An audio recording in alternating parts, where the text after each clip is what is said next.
नमस्कार, गोमांतक रेसिपी आणि व्लॉगमध्ये तुमच्या सर्वांचं अगदी मनापासून स्वागत आहे। तर आजच्या जेवणामध्ये मी काय बनवणार आहे हे पाहण्यासाठी व्हिडिओ शेवटपर्यंत नक्की बघा।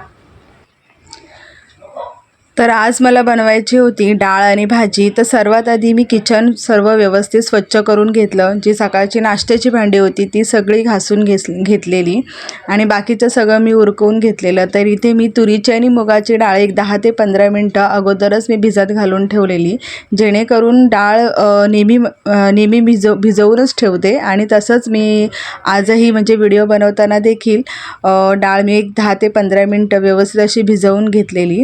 तर इथे डाळ मी 2 ते 3 वेळा अगदी स्वच्छ धुवून घेते, अगदी निथळ पाणी होईपर्यंत मी तिला व्यवस्थित अगदी धुवून घेतलेली। आणि आता मी डायरेक्ट डाळ अशी कुकरला शिजवून घेऊन फोडणी नाही देणार आहे, तर डायरेक्ट डाळ कुकरमध्येच फोडणीला देणार आहे। तर सर्वात आधी डाळ धुवून घेतल्यानंतर मी इथे कांदा आणि लसूण दोन्ही देखील निवडून म्हणजे स्वच्छ करून घेणार आहे आणि कांदा चिरून घेणार आहे। तर डाळीत आज टोमॅटो नव्हतं घालायचं होतं, तिखट डाळ बनवायची होती, म्हणून मी फक्त कांदा आणि त्याच्यामध्ये लसणाचीच फोडणी देणार आहे। तर इथे कांदा वगैरे मी सगळे तयारी करून घेते, म्हणजे पटकन अगदी फोडणी दिली की लगेचच होऊन जाईल। नाहीतर मग थोडासा वेळ थांबावा लागतो की चला आता लसूण टाकले तर नंतरला मग कांदा घालावा, असं काही प्रकार व्हायला नको, म्हणून मी पहिल्यांदा कांदा वगैरे व्यवस्थित चिरून घेतला आणि लसूण देखील तिथे मी सोलून घेतली। तर लसूण जेव्हा मी आणलेली ना तेव्हा पिशवीतच बांधून ठेवली, जेव्हा मी विसरूनच गेलेली की लसूण आणले म्हणून। तर लसूण देखील इथे मी शोधून काढली, ही कुठे ठेवलेले काय माहिती नाही, तर मला ती कांद्यांच्या ट्रॉलीतच भेटली। तर मी आता इथे डाळीला फोडणी द्यायला घेतली। तुम्ही बघू शकता सगळी तयारी मी करून ठेवलेली होती डाळीसाठी। आणि तेल गरम केलं कुकरमध्ये आणि डायरेक्ट डाळ घालायची होती, म्हणून मी तेल आणि कढीपत्ता, कोथिंबीर असं सगळं एकत्र फोडणी देणार आहे। तर लसूण आणि कढीपत्ता थोडंसं तडतडून घेतलं तेलामध्ये, त्यानंतर टाकली राईनंतर जिरं घालून घेतलं, त्यानंतर 2 अशा मिरच्या होत्या लाल त्या पण घालून घेतल्या। 2 ते 3 घातलं तर जास्त तिखट होतं, म्हणून मी 2च छोट्या छोट्या घेतलेल्या, म्हणजे जास्त पण तिखट व्हायला नको, कारण मला त्याला मसाला पण घालायचा होता, तिखट डाळ बनवायची होती म्हणून। आणि नंतर इथे मी घातलं बारीक चिरलेला कांदा। तर व्यवस्थित अशी फोडणी तेलामध्ये परतवून घेतली आणि ह्या फोडणीमध्ये मी कोथिंबीर पण घालणार होती। तर कोथिंबीर बघितलं डबा ओपन करून तर थोडीशी सुकलेली होती, पण थोडीशी ताजी अशी वाटत होती मला, म्हणून मी ती काय असं विचार नाही केला की टाकू की नको। तर मी अशी थोडीशी आपली घेतली, हातावरती चोळून आणलेली नवीन कोथिंबीर, पण मी काय घेतली नव्हती, अजून निवडलेली नव्हती, साफ केलेली नव्हती, म्हणून मी जुनी होती तीच वापरून घेतली। तर इथे कोथिंबीर देखील मी त्याच्यामध्ये घालून घेतली आणि त्यानंतर 1 ते 1.5 चम्मच जेवढं डाळीला मीठ लागेल तेवढं मी इथे घालून घेतलं। परत एकदा थोडंसं लागेल मला असं वाटत होतं, तर ते नंतर बघू। तर इथे थोडंसं 1 चम्मच असं हिंग देखील घालून घेतलं, व्यवस्थित अगदी फोडणी परतवून घेतली। तर मी नेहमी जी साधी डाळ जरी बनवायची असली तरी मी कुकरमध्ये डायरेक्ट फोडणीला देते, किंवा जर असं कधी जर वाटलं की चला असं अगोदर डाळ शिजवून घेऊया आणि मग फोडणी देऊया, असं जर वाटलं तर कधीतरी मी वेगळी डाळ शिजवून फोडणीला देते। तर इथे हळद आणि थोडीशी धण्याची पावडर आणि जो नेहमीच्या वापरातला जो मसाला असतो ना तो मी इथे घालून घेतला। व्यवस्थित आता ह्याला पण तेलामध्ये परतवून घेते। मसाला जर चांगला तेलामध्ये परतून घेतला तर डाळ देखील छान लागते। तर इथे जी धुवून ठेवलेली जी डाळ होती ना ती देखील मी याच्यामध्ये घालून घेतली आणि डाळ अशी व्यवस्थित त्या फोडणीमध्ये मिक्स करून घ्यायची, म्हणजे तिला देखील तेलामध्ये मिक्स चांगल्या प्रकारे केली ना तर अजून चांगली चव लागते। तर इथे तिखट डाळ तर तुम्ही बघू शकता मी कोणत्या गोष्टी किती प्रमाणात घातलेल्या आहेत त्या, तर जितक्या वस्तू लागणार होत्या त्याच्यामध्ये तेवढ्याच घातलेल्या आहेत। अशा खूप सारा असं ओव्हरलोडेड मी त्याच्यामध्ये काय घातलेलं नाही। तर इथे मी नंतरला बारीक चिरलेली कोथिंबीर देखील परत एकदा घालून घेतली, कारण मला कोथिंबीर डाळीमध्ये भरपूर लागते, तर मी जसं मला लागतं तसं मी घालून घेतली याच्यामध्ये। परत एकदा फिरवून घेतलं चम्मचने आणि आता त्याला उकळी येईपर्यंत आपल्याला थांबायचं आहे। तर इथे तुम्ही बघू शकता छान अशी उकळी आलेली आहे डाळीला आणि त्यावरती मी आता लावून घेणार आहे कुकरचं झाकण। तर डाळ जेव्हा उकळून होते ना कुकरला तेव्हाच मी कुकरचं झाकण लावते, कारण मग जर मी डायरेक्ट लावलं ना तर सगळं कुकरमधलं जे पाणी असतं डाळीचं ते सगळं वरती येतं. तर त्यानंतर आता मेथीची भाजी देखील बनवायची होती, तर मम्मीने बाहेर मेथीची भाजी साफ करायला घेतलेली. थोडंसं जेवण करायला लेट झालेलं, कारण आज काय भाजीवाले कोणच मार्केटमध्ये बसलेल्या नव्हत्या. काय माहिती काय, कारण खूप ऊन पण लागतं, मग ते लोक लवकरच सकाळचे निघून जातात. तर इथे मी 2 असे बारीक कांदे होते छोट्या आकाराचे, ते मी इथे बारीक कापून घेतलेले आहेत. आणि त्यानंतर इथे मी लसूण देखील सोलून घेते, म्हणजे पटकन फोडणी देता येईल. तर थोड्या वेळाने मी इथे मुगाची डाळ देखील एका वाटीमध्ये भिजत ठेवलेली, जेणेकरून मला मेथीच्या भाजीमध्ये टाकता येईल. तर कुकरला मी 2 शिट्या दिल्या आणि त्यानंतर कुकरची पूर्ण वाफ घालवली. त्यानंतर तुम्ही बघू शकता डाळ अगदी छान अशी शिजून झालेली आहे. तर ह्या कुकरला मी फक्त 2च शिट्या देते, 2 शिट्यांमध्ये डाळ चांगली शिजवून होते. तर ती दुसऱ्या टोपामध्ये मी काढून घेतली. कुकरमध्ये थोडंसं पाणी घातलं मला जेवढं लागेल तेवढं, आणि ते देखील या डाळीमध्ये मिक्स करून घेतलं, कारण कुकरला पण थोडीशी डाळ लागलेलीच असते. तर जितकं मला हवं होतं घट्ट आणि किंवा पातळसर तेवढी मी डाळीमध्ये पाणी घालून घेतलं आणि त्याला आता उकळी येऊन द्यायची आहे मला. तर उकळी येण्या अगोदर तुम्ही बघू शकता परत एकदा मी याच्यामध्ये कोथिंबीर घातली. तर इथे मी डाळीला थोडीशी अगदी उकळ येऊन देणार आहे, जास्त पण उकळ नाही येऊन देणार आहे, कारण त्याच्यामध्ये जी कोथिंबीरची जी चव आहे ती तशीच राहिली पाहिजे. तर या डाळीमध्ये मी टोमॅटोचा वापर नाही केलेला आहे.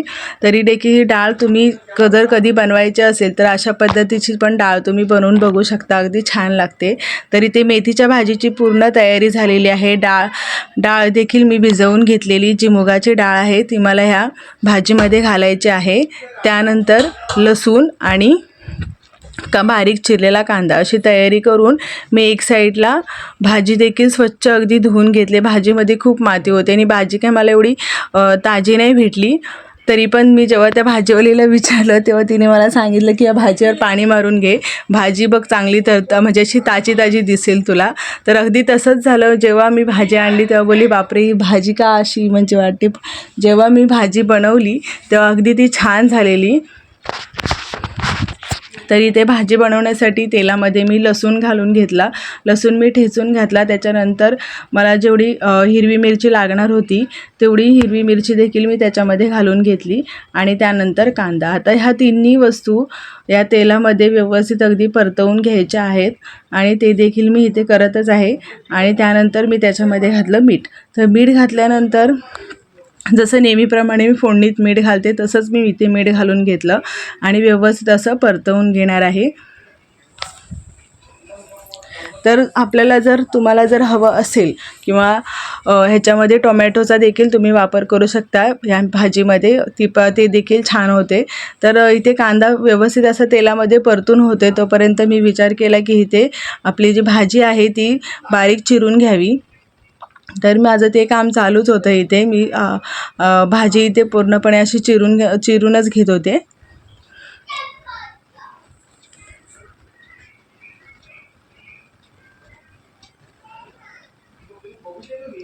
जर आपण ही भाजी व्यवस्थित चिरून घेतली ना तर त्याच्यामध्ये जे लांब लांब आपण असे मध्ये मध्ये देठ घेतो ते देखील बारीक चिरून होतात. तर त्यानंतर मम्मीने इथे मला काकडी दिलेली कापायला. तर एकच काकडी या बाजारात आम्हाला भेटली तर मी ती पण घेऊन आलेली सोबत. त्या भाजीवालीला बोलली दे बाई एक तुझ्याकडची काकडी.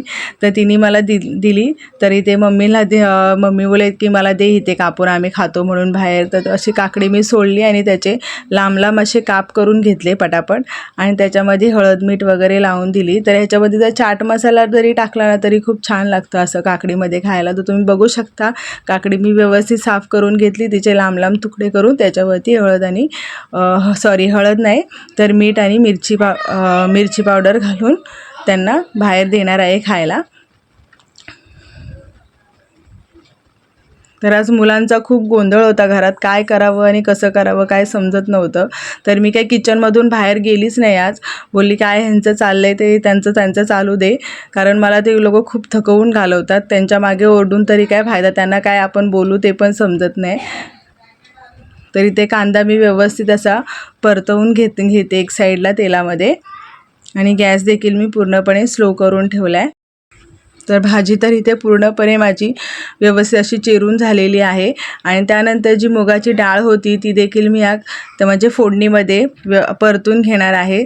तेलामध्ये जेव्हा आपण ही परततो ना त्याच्यामधले पाणी जे डाळीतलं आहे ना ते सगळं असं निथळवून घालवायचं आणि मगच ती डाळ आहे ती त्या फोडणीमध्ये घालायची आहे. किंवा डाळीच्या जर पाण्यासोबत आपण जर ती डाळ टाकली ना तर मग ती अशी चिकट होते आणि मग ते चांगलं नाही वाटत.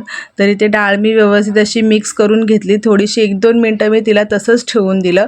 त्यानंतर त्याच्यामध्ये घातली हळद. तर हळद अगदी थोडीशी घालायची, जास्त पण हळद नाही घालायची कारण ती वाटली नाही पाहिजे की या भाजीमध्ये हळद घातले. तर हळद घातल्यानंतर पण परतून घ्यायचं आणि त्यानंतर त्याच्यामध्ये जी मी भाजी जी बारीक चिरून ठेवलेली मेथीची ती देखील घातली. तर तुम्हाला दिसेलच भाजी किती छान दिसते ती. तर भाजी घालून घेतल्यानंतर परत एकदा मी किचनवरचा सगळा पसारा काढून घेतला. जी भांडी काय परत एकदा साचलेली ती देखील मी घासून घेतली कारण माझंच ते सततचं काम असतं. थोडीशी भांडी झाली की लगेचच धुवून म्हणजे घासून घ्यायची, ठेवायची नाही. तर इथे पप्पांनी आणलेली मच्छी तशीच होती फ्रीजमध्ये, 2 म्हणजे आणून तशीच ठेवून दिलेली. तर मी असं म्हटलं की जाऊ दे आता किती दिवस आहे म्हणजे फ्रीजमध्ये ठेवणार, तर आता आपण करूनच घेऊया. तर इथे मी ती मच्छीची तयारी करते. पटापट मी त्याच्यामध्ये मसाला घालून घेतला आणि टोमॅटो देखील कापून घेतलं. तरी ते जिजा मध्ये त्या मच्छीच्या मसाल्यामध्ये हात घालत होती. तर तिला तिखट लागेल म्हणून मी तिला बाजूला नेऊन बाहेर देऊन ठेवलं. तर इथे मी सगळी तयारी केली मच्छीची. तरी असं मला वाटलं नाही की ही रेसिपी तुमच्याजवळ शेअर करावी म्हणून, कारण मी मच्छीचा मसाला कोणता वापरते, काय वापरते हे तर तुमच्या सगळ्यांना आता माहितीच झालेलं आहे. तर तशा पद्धतीने मी अगदी पटकन करून घेतली तयारी कारण उपवासाचा दिवस होता. तर मग बोलली की पहिले डाळ आणि भाजीच बनवून घ्यावी आणि त्यानंतर मग मच्छी शिजवून घ्यावी. तर इथे तुम्ही बघू शकता भाजी मी इथे परतवून घेतलेली आहे आणि तुम्ही बघाल तर तिचा रंग देखील तसाच्या तसाच राहिलेला आहे. तर व्यवस्थित अशी भाजी मिक्स करून घेतली. तर त्याच्यावरती मी आता काही झाकण नाही ठेवणार आहे कारण तिचा जो भाजीचा जो हिरवा रंग आहे ना तो गेला नाही पाहिजे, तो तसंच्या तसंच राहिला पाहिजे. तर ह्याच्यासाठी आपण एकदा झाकण ठेवलं आणि तसंच ठेवून दिली ना भाजी आणि नंतर फक्त स्लो गॅसवर तिला शिजवून द्यायची, तरी देखील भाजी अगदी छान शिजून जाते. तरी ते भाजी व्यवस्थित अशी शिजवून झालेली म्हणून मी त्याच्यावरती झाकण देखील ठेवून दिलं. आणि ही मी बनवलेली डाळ जी तिखट, त्याच्यामध्ये टोमॅटोचा वापर देखील केलेला नाही. चला तर मग आजची रेसिपी तुम्हाला कशी वाटली हे मला कमेंट करून नक्की सांगा. माझ्या चॅनलला लाईक करा, शेअर करा, सबस्क्राईब करा आणि बेल आयकॉन दाबायला विसरू नका. धन्यवाद.